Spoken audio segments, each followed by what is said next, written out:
con Gustavo Saraceni. Gracias por haber venido. ¿Qué tal, Gustavo? Buenas noches. Gustavo, lo último que dijo Altamira es que, bueno, en realidad estos bonos y este dinero que va a entrar en Argentina es para pagarle a las empresas las utilidades, porque ahora no hay dólares en el país y, bueno, quieren quedar bien con las empresas. ¿Es así? No sé si están así, digamos, los motivos por los cuales te endeudás como Estado son varios.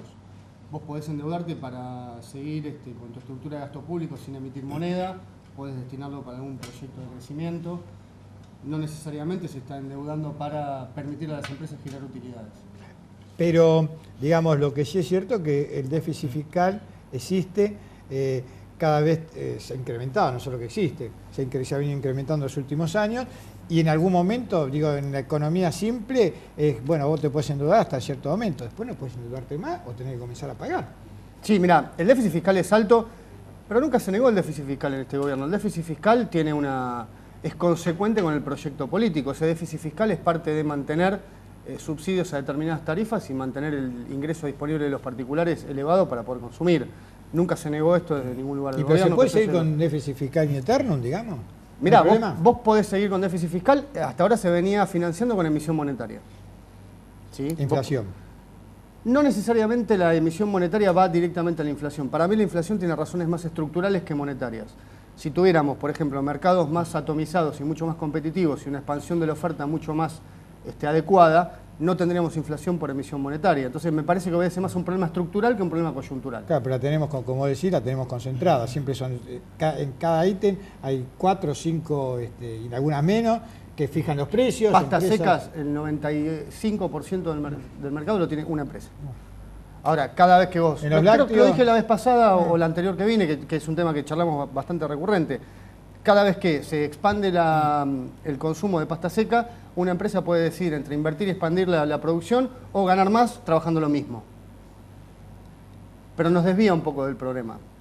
No, por eso te digo, no necesariamente la emisión monetaria va a toda inflación. Sí contribuye con esta estructura.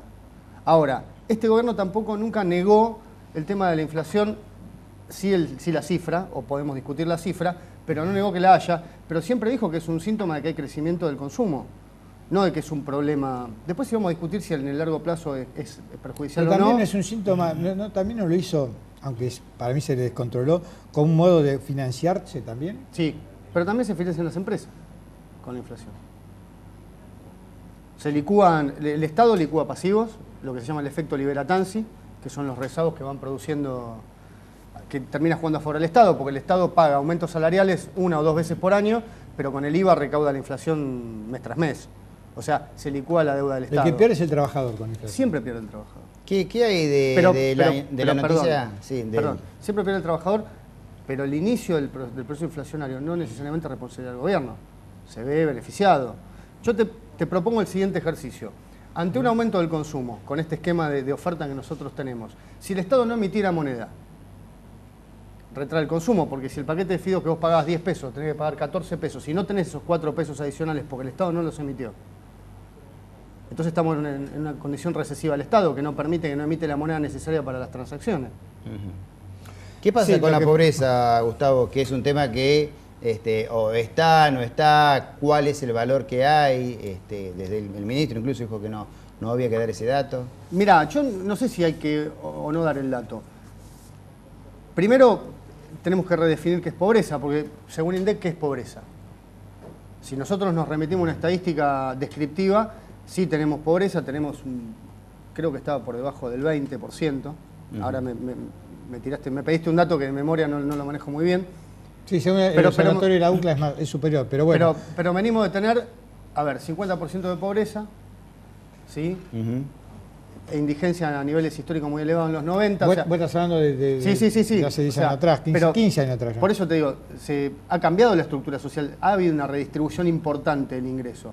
Vos me decís que es pobreza, o cuánta pobreza hay. También es verdad, en condiciones de pobreza, cuánta gente hay ahora y cuál es la diferencia entre el acceso a bienes y servicios que tienen esos pobres hoy contra lo que tenían hace unos años. Entonces, si yo te digo, según INDEC, sos pobre con menos de 8.000 pesos, pero si ganás 7.500 pesos, por decir números, sí. Eso es un pobre en condiciones mucho más digna que hace X cantidad de años. Gustavo, en los primeros tiempos del gobierno de Néstor Kirchner, que tenés razón ahí, digamos, fue todo un ciclo virtuoso en cuanto a la economía y en cuanto a la distribución de esa economía. Uno de los vértices era precisamente déficit cero, era superávit fiscal.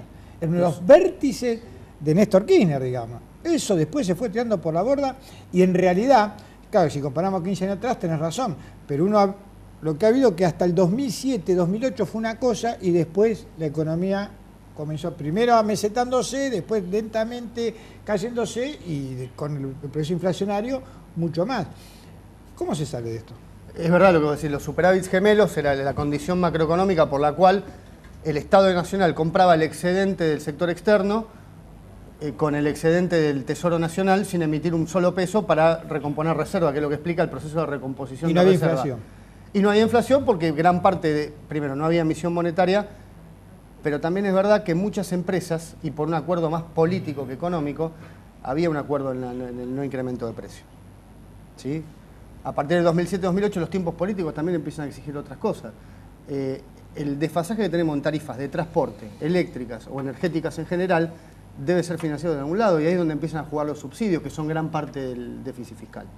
Ahora, si nosotros, también es verdad, se le achaca a este gobierno la expansión del gasto público, pero es cierto que cuando se planteó la posibilidad de quitar los subsidios, muchos de los particulares, muchos de los que viven en esta zona, que es una zona acomodada, no quieren bajarse el subsidio.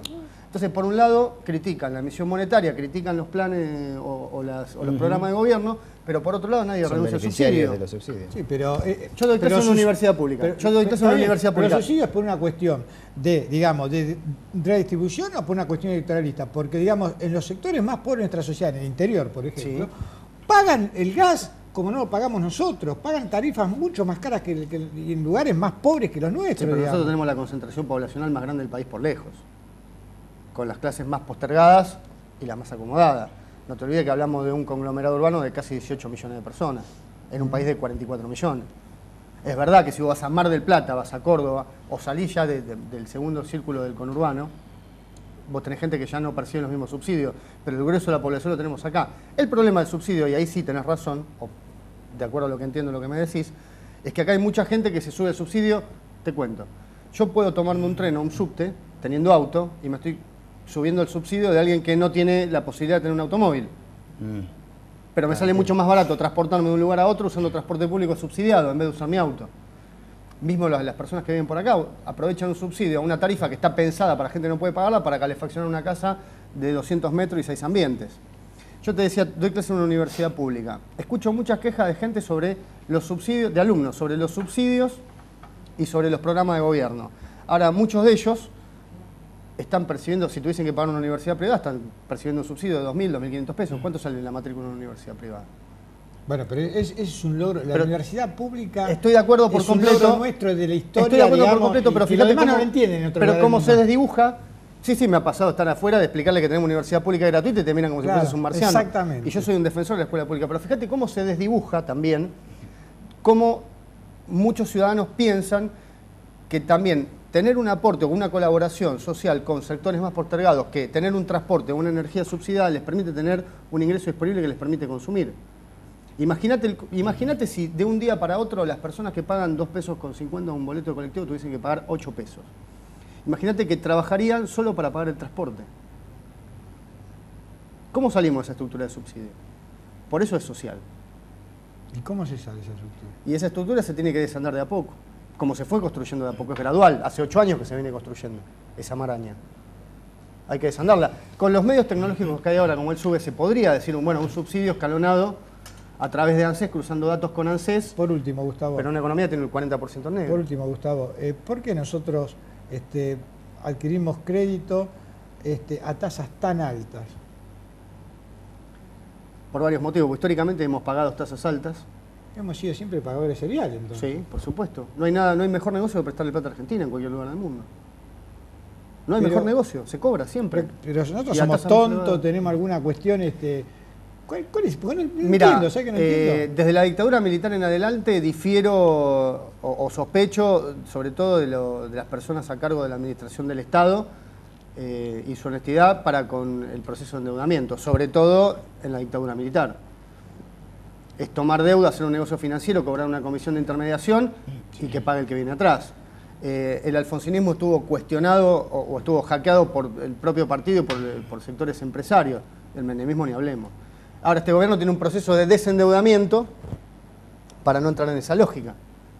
Y fíjate cómo ahora, cómo salir de ese proceso de endeudamiento, cómo estar en una órbita de desendeudamiento, te implica un montón de problemas internacionales con un montón de prestamistas financieros a nivel internacional que lo que quieren es cobrar esa tasa usuraria. Pero, ¿y por qué en Bolivia le dan al 4 y pico? Bolivia estoy hablando, no estoy hablando de... Dificulto a ver, que Bolivia tenga los volúmenes de endeudamiento y la colocación internacional que tenemos nosotros. Obvio, pero hoy plata sobra en el mundo, ¿no? Sí. Pero el interés de la plata es colocarla. Está bien, pero bueno, lo mismo pasó en los 70 con la crisis del petróleo. Había tasas había tasas bajas a nivel internacional. Ahora cuando se toma deuda en este país, se toma deuda para fugar divisas, con la famosa bicicleta financiera. Entonces, si vos te vas a endeudar para fugar divisas, prefiero no endeudarme, por más que la tasa sea baja. Gracias por venir.